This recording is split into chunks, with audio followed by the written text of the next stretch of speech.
Never, never suggest to a woman that you're interested in that if things don't work out, we could be friends. That is so horribly unattractive. Horribly unattractive. Like, even if she was into you when she saw you, even if she thought you were cute, you had the attitude walking over, even if you deliver the great intro line, you have that little tag in there, like, if it doesn't work, we can be friends. Oh man, she's just like, bye. How much should your man make in a year? Can we make it monthly? Sure. At least 100K a month. Isn't that a bit high compared to the average income out there? Well, if I'm talking about my partner, I don't think so. Why not? If I'm making 10K a month, he should be making 10 times more than me. And that kind of puts me in the feminine position, and I view him as the masculine, as the main provider in our family, as we're going to grow, expand our family. 100K a month? She's not even that attractive, maybe a 4 to 5 without makeup. The only man making 100K a month is using her face for NBA full-court basketball.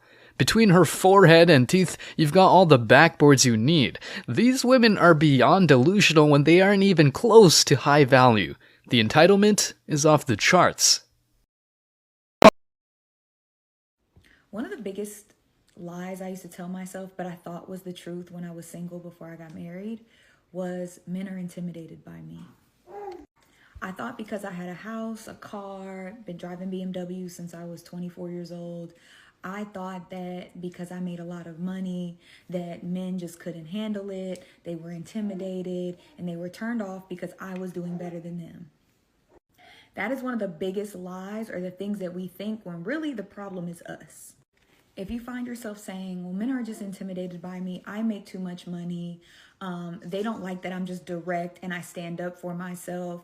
If you keep getting that kind of results from men, most likely it's not because they're intimidated, they just don't like you.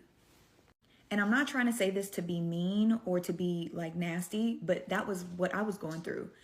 They thought I was attractive, they liked being around me, but they just weren't into me because the way that I exuded my ego.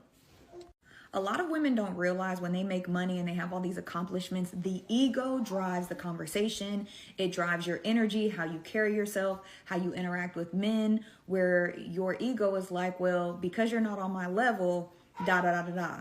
And nobody wants to be treated like that, man or woman. I'll give you guys a perfect example. Girl with the pink dress on Pop the Balloon. A lot of people were like, oh, I like her personality. She seems funny. She seems cool. She even said she was a sweetheart. And all those things can be true. That does not mean that's what's attractive to a man. Ladies, the things that we like about ourselves and the things that we like about our homegirls does not mean that men find that attractive or want that to be what they want in a relationship. And I'm not saying change who you are to appease a man, but if you're not getting the results that you want in the dating sphere and you want to be married, you have to check how you talk to people, how you treat people, the energy you have. Normally it stems from childhood. Normally it stems from being an overachiever. It stems from being somebody that's very type A. It stems from being somebody that is a perfectionist. Normally, when people are like that to themselves, they're hyper critical of other people. So if you tend to have this personality trait where you're very defensive, you're standoffish, you have your guard up 24/7, 365, and you don't know how to let your hair down and have fun and speak to people lightly, gracefully, then you could probably have this problem.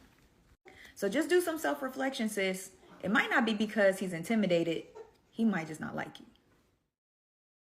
In today's dating world, women often face rejection and withdraw from encounters, while men are expected to relentlessly pursue them. This dynamic creates an imbalance where men feel pressured to meet high expectations, while women are less likely to put in the same effort.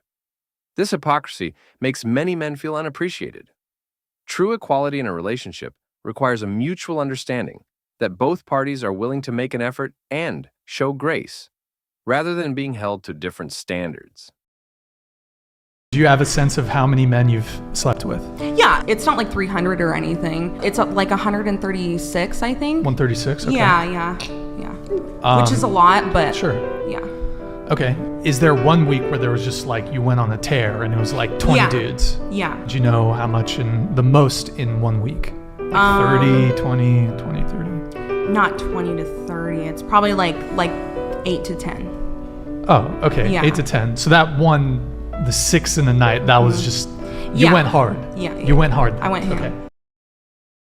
I have a comment about the body count thing. I think it's like crude to talk about that. If I a think it's man private. had been prosecuted multiple times for domestic abuse, would you consider that to be something which was pertinent for you to know? Yes. How come? It doesn't mean that he's Because, going like, he to has a domestic. Hang on. It doesn't mean that he's going to domestically abuse you. Why do you feel like it's pertinent for you to know that information? Because it's like informed consent, you know, like I need to know that that's a potential risk in my relationship. Right, so because it's throwing out red flags for risk, right? Why would body count be any different than that? Because are you talking about risk as far as STD? Because there could be Not just safe sex STDs, or, but okay. there's all sorts of other risks which come with it. So the thing is that as we look at the details here, we're using risk assessment models, right? We're trying to assess risk for the same reason that you would want it disclosed to you. If a man had been charged and is guilty of domestic abuse, why would that then be wrong for a man to want to know the body count of a woman to assess his own risk? Men are increasingly embracing the Mgtow ideology, which aims to create an attractive air conversation between men and women. However, when things go wrong, men continue to communicate with the results, while women go to the next man without hesitation. The chaotic dynamic between men and women today is not a mystery, but a mix of everything that's wrong with the chaotic dynamic between men and women today. The dating landscape has completely changed, and men now approach women differently because they start to doubt if they even want to be with a woman like this. The things that men tell me and other women tell me about their relationships, women's standards for themselves is in hell. It always shocks me. I'm like, you what? What? I'm sorry, but at this point, like, we live in a time now where women are becoming self-made millionaires left and right. You have the option to do that. Like, why are you guys dating men if your standards are in hell? You need to go see a therapist. You need to go do some healing. If you were dating men and like, y'all are like, oh, I'm a dream girl. No, girl, you're Papa John's. It's hot and ready into the door in 30 minutes. Like, how are y'all's standards so in hell? And it makes me feel like I'm crazy. I'm like, damn, how am I getting away with all the shit that I'm getting away with? Because apparently there's all these women walking around who will accept down here.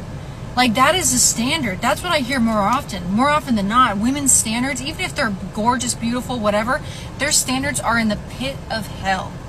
So I'm like, how am I getting away from asking for this when like 99% of women are asking for this shit? Y'all need to have some self-respect. I cannot believe the shit that I hear sometimes from women and from men. I will meet a man who's 5'3" and ugly and has no money, and he's dating a supermodel who pays half his rent. Like, that is what I'm seeing. And we should all hold each other accountable for that and maybe bring back shame a little bit. Bring back shame. Because we gotta increase the standard of our overall demographic. Because holy hell, is it in the fucking gutter. I saw a video the other day. A girl's like, men are afraid to come up to us. They're not afraid to come up to you. I mean, maybe some feel a little insecure, but by and large, they're just like, I don't need this aggravation today. I don't need some diva aggravation today, because more often than not, what do? Nasty, like a little attitude, puckered lips. You know the pucker look. They're tired. They're tired. They're tired of getting made fun of. They're tired of being, abused. They're tired of getting, oh, I'm a meme now. Because why? Because I looked your way for 2 seconds in the gym? Before social media and smartphones, getting a woman's attention was an uphill battle, with face-to-face interactions and strict social standards. Nowadays, it's convenient to video chat with someone on the other side of the world, but it also takes away the authenticity that made the date what it was. Mans no longer approach women because the benefits no longer outweigh the drawbacks. The date is off balance, and its flaws cast a shadow over the entire experience. From the fear of rejection to the high expectations placed on them, men are finding that the effort often leads to disappointment. The risks and challenges have become too significant, making many men rethink the traditional dating approach. Nobody thinks they're average, or most people do not think that they are average. Is this confidence or is this delusion? And what inspired this video was me posting a TikTok from one of my girl interviews. To say the comments were concerning and eye-opening is actually an understatement. So now let me read some of the comments to you. Average has nothing to do with me. Some of us don't want to be average. LOL, okay, but these are based on averages and I'm not looking for an average man. I don't give an F. I want my man to be pulling 500K. My soul left my body when I read that one. No one can survive with less than 70K. Let's be very for real. Are we okay? If you can't survive on 70K, you have a spending problem. And that wraps up today's episode of Manosphere Daily. If you enjoyed the content, give it a like. Be sure to subscribe and hit the notification bell so you're notified as soon as a new video is out. Share your thoughts in the comments below. See you all tomorrow.